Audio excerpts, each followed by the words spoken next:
finally, the name of the game is results. How else are we going to judge? That's the final judge. Results. It is the name of the game. Results must soon match quality. You might have a nice guy, but finally you got to have results. Nice don't get it. Now there's two parts to results. Here it is. Number one, activity results. Sometimes we don't ask for productivity right away. All we ask for first is activity. Now it's pretty easy to check activity. If you joined a sales organization and you're supposed to make 10 calls first week, it's pretty simple on Friday, right? Pretty simple on Friday. Say, John, how many calls did you make? John says, well, you say, John, well won't fit in my little box here.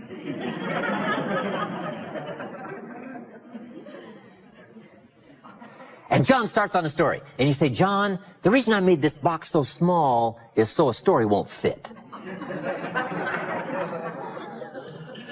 I just need an activity number from 1 to 10.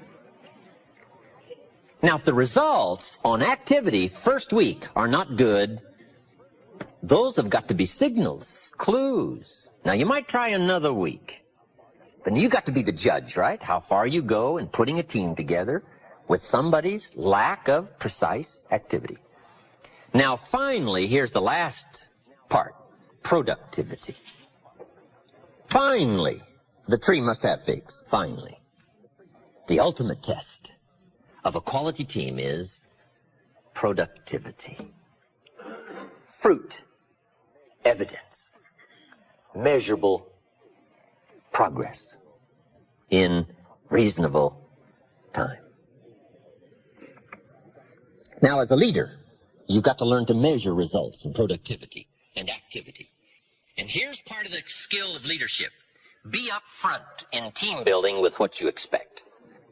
Don't let the surprises come later. Put it up front. God was very upfront. Old Testament. God says, if you move toward me, I move toward you. See, that's very upfront. That's called making it fairly clear. You take a step, I step. Now, I only ask you to take human steps. I take God steps, you take human steps. But you got to take a step. Because here's how else it reads. You don't move, I don't move. You say, well, that's arbitrary. Well, when you're God, you can set it up that way. When you get your planets, you can set it up however you want to. This one is set up. I got a good philosophical statement for you. Life was designed to respond, to deserve, not to need. On this planet, it doesn't read, if you need, you will reap. No, it reads, if you plant, you will reap. You say, well, I really need to reap. Then you really need to plant. Life wasn't designed for the needers.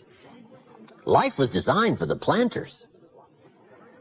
Life doesn't respond to what we need. Life responds to what we deserve by activity, belief, faith, action, movement.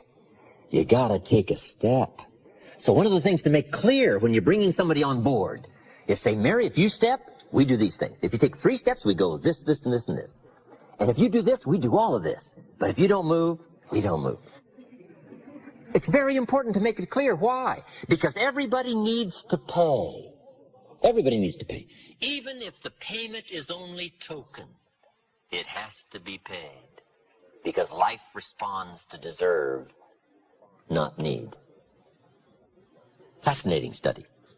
Here's one of the clues to leadership. Learn to work with the people who deserve it, not the people who need it.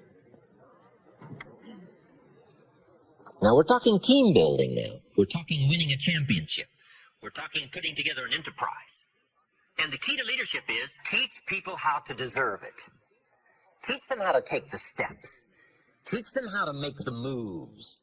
And we only ask for token moves. We only ask for limited activity. We only ask for steps in the right direction. But without the steps, we have no promise. So this is one of the most important things you can do for children, is to teach them how to deserve good things, how to deserve the favors, right? You got to pay the price. Price is how you deserve it. Here's the next key. in building a successful team. You must learn when you've got too many. It's a simple story. It comes from the Bible. Now, being an amateur, you sort of have to take my way of putting it. Good Lord said, just take my word for it. You got too many. And Gideon said, well, what should I do? And the good Lord said, try this. Get the 32,000 troops together and give them your last final ringing speech. We're off to fight the Midianite. Something like that.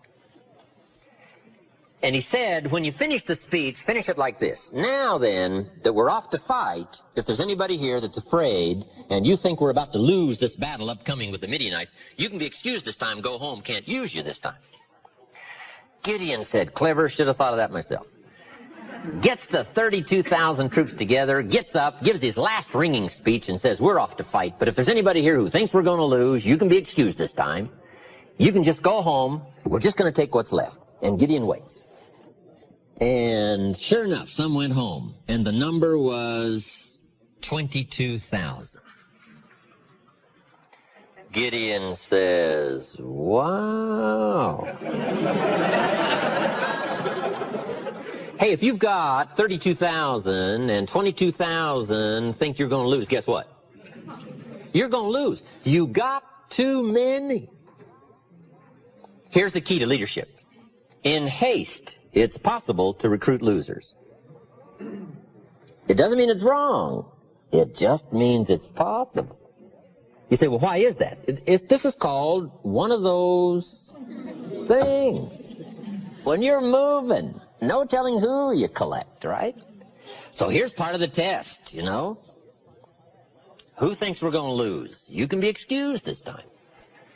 So Gideon's got 10,000 left. He says, no problem, we'll do it with 10,000. Good Lord says, well, you still got too many. Gideon says, well, what now? And the good Lord says, try this. March the 10,000 till they're hot and thirsty down by the river, and those that are careless just drop their shield and spear and dive in the water and start drinking. You can't use them, they're too careless. But the ones that keep the spear and the shield and lap the water like a dog, keep looking and alert, those are the ones because they're trained and ready to go. Gideon said, clever. And he marches the 10,000 till they're hot and thirsty down by the river. Sure enough, when he gets to the river, some are hot and careless, and they just throw down their spear and shield and jump in the water. And the number was 9,700. Key to leadership. In haste, it's possible to recruit the careless. It doesn't mean it's wrong. It just means it's inevitable. This is called one of those things. Now, if you've got an important battle, you got to know who's careless. And this was part of the test. So Gideon says, you 9,700, home. And he sent them home, drifting home. Now he's got 300 left. Gideon said, no problem. From 32,000 to 300, Gideon is still willing to try it. We call that courageous leadership. You've got to read the story. Don't have time to give you the whole scenario, but it was a fascinating story. With 300, the battle plan was the most strange, unusual battle plan ever designed. But he won the day, chased off the Midianites. Gideon becomes the military Jewish hero of the day. His story provided for us to read one more time, which says, as a leader, remember, there are times when you may have too many. This is called inevitable. Next, don't linger too long. If you've got a job to do, sometimes you have to be fairly swift in your analysis of who will and who won't and who can and who can't. Jesus said, in putting the Christian philosophy to work, two of you take a city, and you two take a city, and you two take a city, and walk into the city and tell the story. And if they respond fairly soon, stay, and if they don't respond fairly soon, don't stay. He advised them to leave the city that didn't respond fairly soon. So you got to put some time. Now, you got to be a judge of how much time you give someone to respond or something to respond. This is part of the unusual skill of leadership, learning time dimensions, how much time to give. But Jesus was fairly clear, said, don't stay too long. If the city doesn't buy the story, he said, leave. And I think the reason was fairly clear. There are too many cities that will to linger with those who won't. It's called the law of averages. Play the law of averages. Don't stay too long. Now, he gave them some other fascinating instructions that who knows what it all meant. He said, when you walk out of one of these cities that doesn't buy the story, wipe off your shoes. Whatever that meant in those days. No telling what that meant. If you walked out of somebody's house and wiped off your shoes, I mean, no telling what that meant. There's probably some modern gestures that are just as good, but, who knows? I don't know. I'm an amateur on this stuff. But what it does mean, leaders must have a sense of timing. We call it measurable progress. You've got to be smart enough to measure progress, and you've got to also be smart enough to understand reasonable time. We can't be unreasonable with time. The enterprise may be lost for lingering too long and not understanding the law of averages.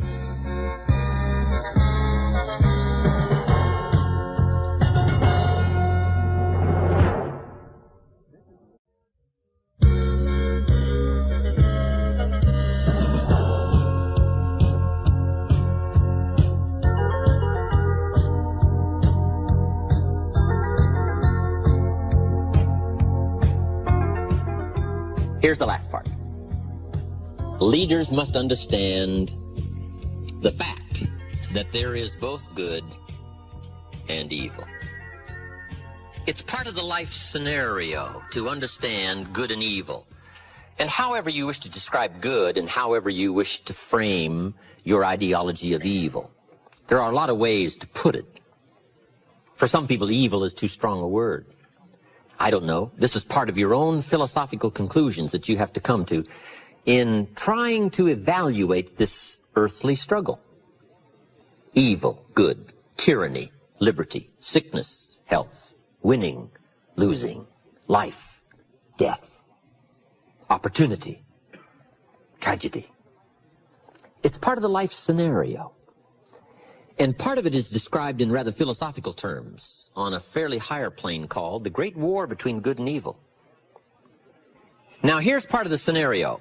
When the Founding Fathers put this country together, they said, we want maximum liberty and minimum law, but we do have to have minimum law to restrain that mysterious dark side of our nature. Because sure enough, even though we've got a good thing going called America, there are probably some people who are not going to run by the rules.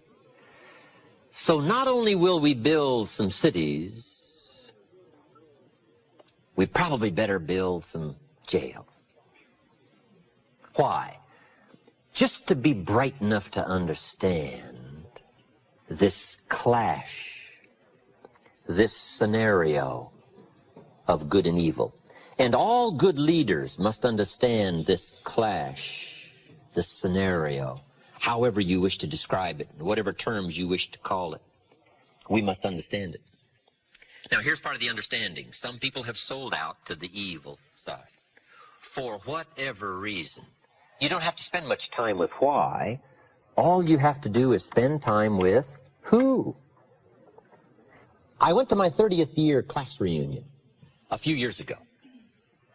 Little small village, right, I grew up in. There was only about 150 in the graduating class. And after 30 years, almost half of the graduating class was at the reunion, which was pretty good. We had a 2-day celebration. I'm master of ceremonies. On the second day, we had a little moment to remember those who had deceased. I think there were 8. And I knew them all, so I gave a little scenario, a little story about each one. And then we took time, just a little moment of silence to remember, because some of them were very, very unique human beings, but they were gone. I thought later, 8 out of 150 after 30 years. Is that about average? Guess what I discovered? It's about average. So after 30 years out of 150, it's not will 8 be missing, it is only who will be missing.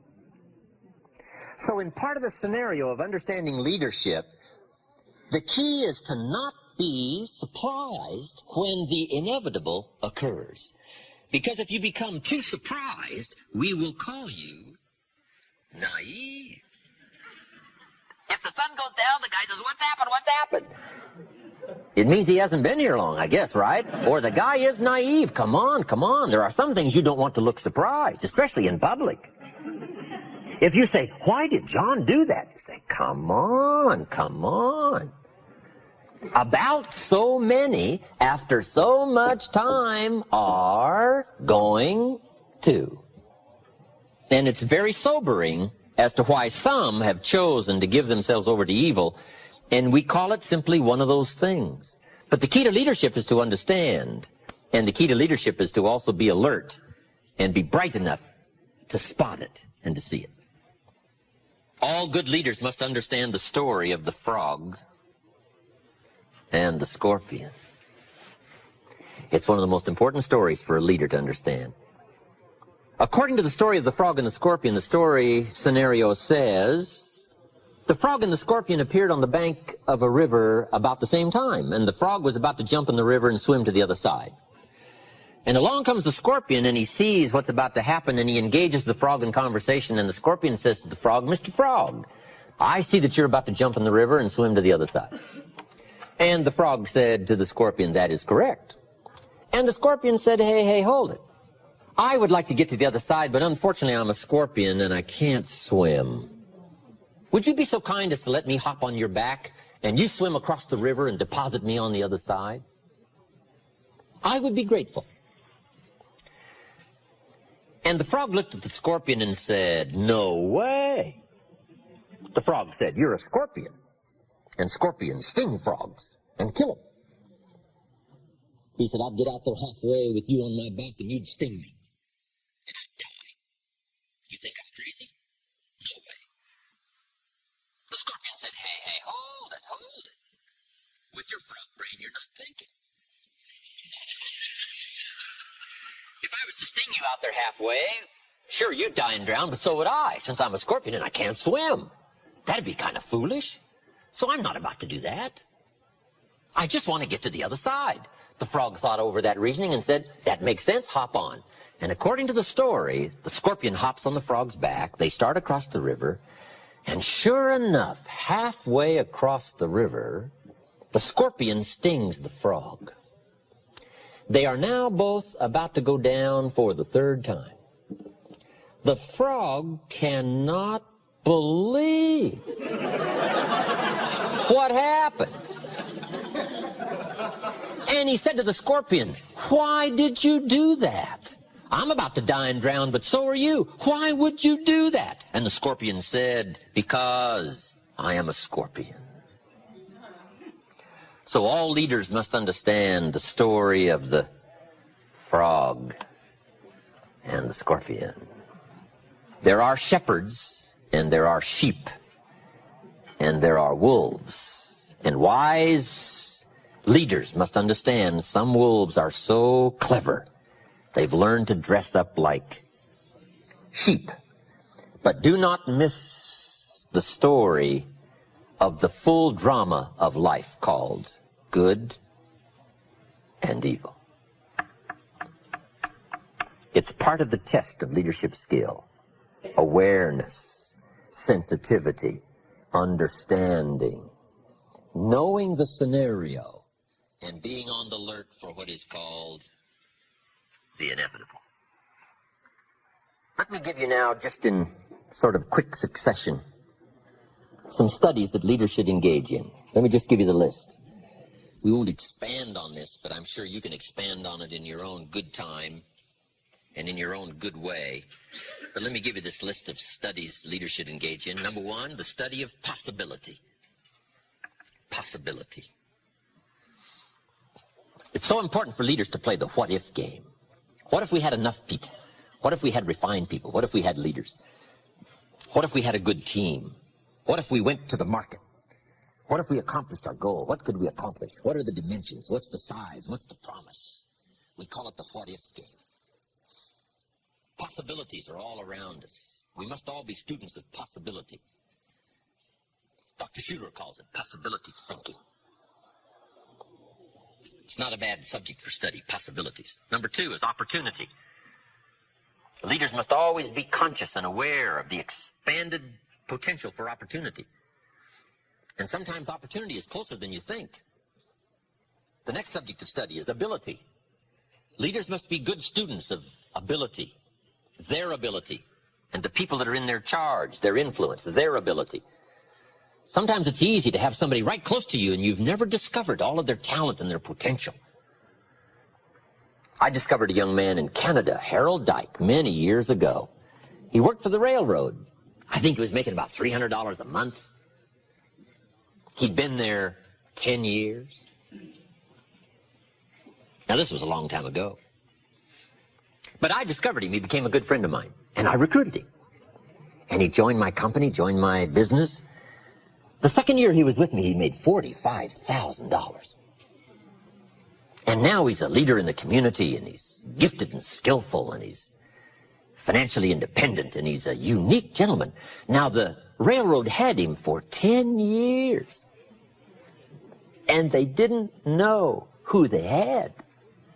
They didn't have this in-depth survey of trying to find the people that are right close around who may have some unusual gifts and capacities that nobody has yet discovered.